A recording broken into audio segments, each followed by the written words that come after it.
સ્થાનિક સ્વરાજની ચૂંટણીમાં ગઈકાલે મતદાન પૂર્ણ થયું. આવતીકાલે પરિણામ આવવાનું છે. સમગ્ર ગુજરાત આવતીકાલના પરિણામની રાહ જોઈને બેઠું છે. આ પહેલા ગુજરાતની અંદર એક બહુ મોટી વાત અને મોટી ઘટના ઓલરેડી ઘટી ચૂકી છે. ગુજરાતની અંદર આજથી એવા સમયમાં આમ આદમી પાર્ટીના 5276 જેટલા ઉમેદવારો આમ આદમી પાર્ટીનું ઝાડુ લઈ અને આ વ્યવસ્થાની સામે ભાજપની સામે ઉતર્યા અને આ ચૂંટણી લડી રહ્યા હતા. ગુજરાતના ઇતિહાસમાં કોઈ ત્રીજી પાર્ટીએ પહેલી વખત આટલા મોટા પ્રમાણમાં ઉમેદવારો ઉતારી અને કોઈ સ્થાનિક સ્વરાજની ચૂંટણી લડતી હોય તો એ પહેલી પાર્ટી આમ આદમી પાર્ટી છે.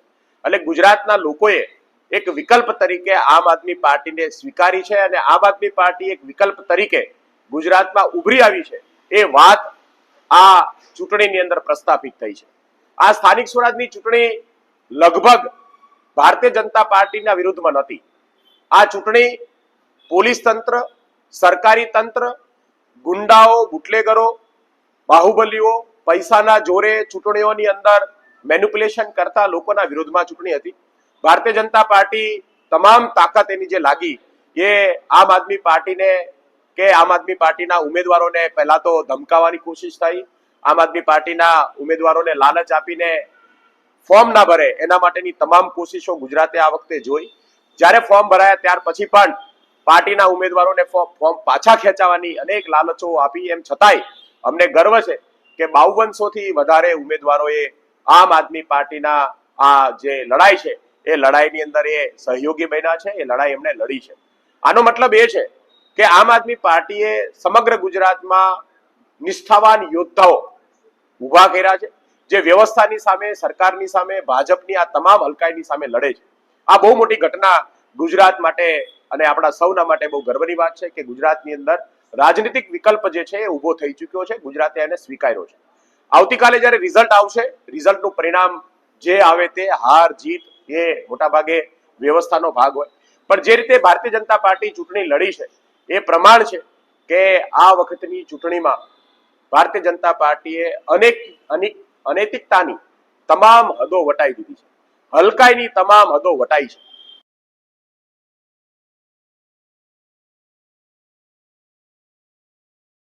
એવા પોસ્ટરો લગાવવાની કોશિશ થઈ, પત્રિકાઓ વેચાય. મતલબ કે કોઈ પણ ભોગે લોકોની અંદર આમ આદમી પાર્ટીની પ્રતિષ્ઠા ખરડાય એના માટે તમામ પ્રયત્નો જે છે એ ભાજપ દ્વારા કરવામાં આવ્યા છે. ભાજપના તમામ નેતાઓ, ધારાસભ્યો, મંત્રીઓ, સંત્રીઓ, તમામ લોકો આ ચૂંટણીની અંદર દમખમથી પહેલી વખત એવું બન્યું કે સ્થાનિક સ્વરાજની ચૂંટણીઓમાં પોતાનો બાહુબલ, પોતાનો પાવર, પોતાના પૈસા, પોતાની તમામ અનૈતિક તાકાતનો ઉપયોગ આમ આદમી પાર્ટીની સામે કર્યો. અને ગુજરાતના લોકોએ આ આખી ઘટના જે છે એ જોઈ છે અને એના આધારે મતદાન થયું છે.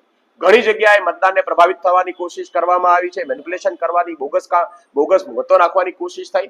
પણ જે રીતે ભાજપની આ ડેસ્પરેશન અને ભાજપની આ બોખલાહટ આપણે જોઈ, એ જોતા ગુજરાતના લોકોએ આગામી 2027માં આમ આદમી પાર્ટી એક મોટો વિકલ્પ બને એ લોકોએ ધાર્યું છે અને લોકોએ એ જોઈ અને આ સ્થાનિક સ્વરાજની ચૂંટણીમાં મતદાન કરવામાં આવ્યું છે. આવતીકાલે અમને પૂરી આશા છે કે આમ આદમી પાર્ટીના જે ઉમેદવારો લડે છે એ ઉમેદવારોમાં મોટા ભાગના ઉમેદવારો જે છે એ જીતીને આવશે.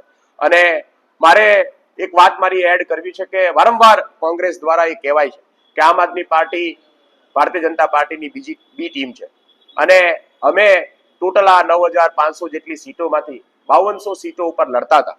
એમ છતાંય આપણે જોયું કે કોંગ્રેસે આ ચૂંટણીની અંદર જીતવા માટેની તાકાત લગાવવાને બદલે ભાજપને મદદરૂપ થવાય એવી રીતે આ ચૂંટણી લડવામાં આવી છે. એક તરફ ભાજપની સામે આમ આદમી પાર્ટી આપણને લડતી દેખાય છે અને કોંગ્રેસે હથિયાર મૂકેલા આપણે સૌએ જોયા છે. તો મને એવું લાગે છે કે આવા આરોપો લગાવી અને કોંગ્રેસ પોતાની જાતને બચાવવા માંગતી હોય તો એ બહુ દુઃખદ ઘટના કહેવાય, દુઃખદ બાબત છે. ગુજરાતની અંદર કોંગ્રેસ અને ભાજપની મળી જુલેલી સરકાર વર્ષોથી ચાલે છે. આ વખતે પણ અમે ચેલેન્જ આપીએ છીએ કે જે જગ્યાએ અમારા ઉમેદવાર નથી ઉભા રહ્યા, જ્યાં કોંગ્રેસ અને ભાજપની સામે સામે ટક્કર છે, એ જગ્યાએ તમે જીતી બતાવો. એ જગ્યાએ તમે કેટલા લોકોને જીતાડી શકો છો એ પણ એક મોટી નોંધપાત્ર ઘટના આવતીકાલે આપણને સૌને જોવા મળશે. તો મુખ્ય રીતે એક નવો વિકલ્પ ઉભરી આવ્યો નવો વિકલ્પ ગુજરાતની જનતાએ જોયો અને મને આશા છે કે આવતીકાલે આ નવો વિકલ્પ જે છે એ મોટા પ્રમાણમાં આમ આદમી પાર્ટીના ઉમેદવારો કાલે જીતીને આવશે અને ગુજરાત જે છે એ 2027ની જે તૈયારી છે 2027ની અંદર જે પરિવર્તનની આશા છે એ આશાને જીવંત કરવાનું કામ આવતીકાલે થશે.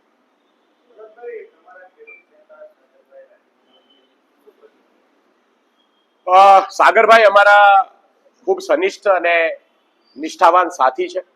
એમણે આમ આદમી પાર્ટીને અહીંયા સુધી પહોંચાડવામાં ખૂબ મહત્વનું યોગદાન આપ્યું છે.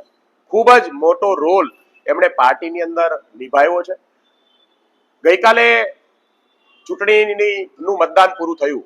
આ ચૂંટણીની અંદર સૌથી મોટી એમની ઉપર જવાબદારી હતી, ઉમેદવારોથી લઈ અને તમામ પ્રકારની જવાબદારી એમની ઉપર હતી, એમણે નિષ્ઠાથી નિભાવી છે.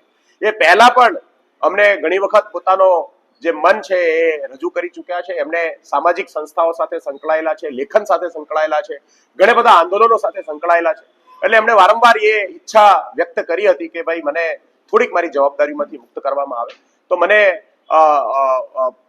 પૂરો ભરોસો છે કે એમણે જે રીતે આ ચૂંટણી પેટા પછી આ નિર્ણય લીધો છે, પાર્ટીને નુકસાન ના જાય એની પણ એમણે ધ્યાન રાખ્યું છે અને પોતે સામાજિક ક્ષેત્રની અંદર પોતાનું યોગદાન ચાલુ રાખવા માંગતા હોય, રાજનીતિક જવાબદારીઓ નિભાવવામાંથી મુક્ત થવાની એમની ઈચ્છા હતી એટલે એમણે આ રાજીનામું આપ્યું છે અને અમને એ આશ્વસ્ત કર્યા પણ છે કે જ્યારે જરૂર પડે ત્યારે આમ આદમી પાર્ટીને જે રીતે જ્યાં કઈ જરૂર પડે, માર્ગદર્શનની જરૂર પડે એમને આપતા રહેશે અને અમે પણ એમને એમના સુવર્ણ ભવિષ્ય માટે, એમના સારા ભવિષ્ય માટે શુભેચ્છાઓ આપીએ છીએ.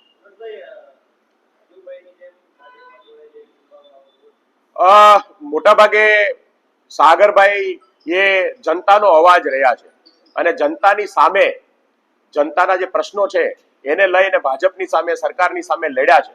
તો ભાજપમાં જોડાવાનો એવો કોઈ સવાલ નથી ઉભો થતો. એ સામાજિક લેવલે પોતાનું કામ, પોતાનું યોગદાન જે છે ગુજરાતને મળતું રહે એના માટે કાર્યરત રહેશે અને એ પાર્ટીમાં, કોઈ પણ પોલિટિકલ પાર્ટીમાં પણ એટલા માટે નતા આવ્યા, આમ આદમી પાર્ટીમાં પણ કઈ બની જવા માટે નતા આવ્યા, એને ધારાસભ્ય કે મંત્રી સંત્રી બનવા માટે નતા આવ્યા. એ આ લડાઈ મજબૂત થાય, રાજનીતિક વિકલ્પ ઉભો થાય એના માટે આવ્યા હતા અને એના માટે એમણે સતત સંઘર્ષશીલ રહી અને એમણે પોતે પોતાનું યોગદાન આપ્યું છે. તો બીજી પાર્ટીમાં જોડાવાનો કોઈ સવાલ પેદા નથી થતો.